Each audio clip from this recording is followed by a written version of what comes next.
सूबाई वज़ीर हाजी अलीसन ज़रदारी छटे जे रोडनि रस्तनि ते थींदड़ हादसनि ऐं ख़ासि करे हेवी ट्रैफ़िक जे गुज़र ते सख़्तु नोटिस वठंदे ज़िले इंतिज़ामिया खे रोडनि जे भरपासे वधी वियल वण वढराइण ऐं हेवी ट्रैफ़िक जी शहर मां गुज़र ते पाबंदी लॻाए बैरियर लॻाइण जूं हिदायतूं जारी करे छॾियूं आहिनि। इन सिलसिले में छटे जे दौरे दौरान साफ़िन पारां छटे में डंपरनि ऐं ट्रालनि जी तेज़ रफ़्तारी सां गुज़र दौरान वधंदड़ हादसनि जे वाक़िअनि बाबति पुछियल मुख़्तलिफ़ सवालनि जे जवाब में सूबाई वज़ीर अलीसन ज़रदारी चयो त SSP छटो खे चयो अथमि त हू फौरी तौर ते ॾींहं जे वक़्तु हेवी गाॾियुनि जी गुज़र ते पाबंदी लॻाए उन्हनि खे राति जो गुज़ारियो वञे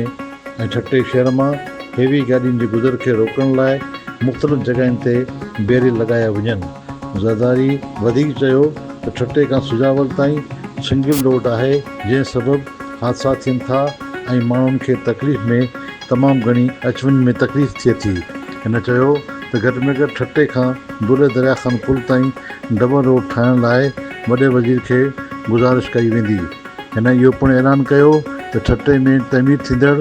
नए जेल जो इफ़्तिताह 1 सेप्टेम्बर ते पीपल्स पार्टी जो चेयरमैन बिलावल भुट्टो ज़रदारी कंदो। कैमरामैन टीम सां गॾु रमज़ान मेमण, पाक डिजिटल मीडिया, छटो।